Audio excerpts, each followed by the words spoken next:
اور جہاں تک تعلق حدیث غدیر کا یا عید غدیر خم کا، تو اس کی حقیقت یہ ہے کہ آپ صلی اللہ علیہ وسلم جب اپنے آخری سفر حج سے واپس تشریف لا رہے تھے تو مدینے کے راستے میں ایک مقام تھا غدیر خم۔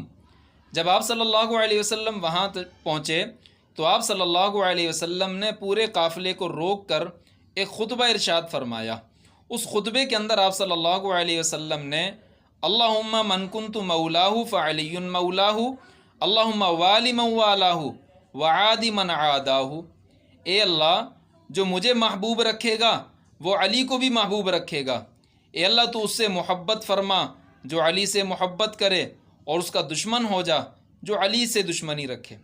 یہ جملہ آپ صلی اللہ علیہ وسلم نے اس خطبے میں ارشاد فرمایا، اور اس خطبے میں یہ جملہ ارشاد فرمانے کا مقصد حضرت علی رضی اللہ عنہ کی قدر و منزلت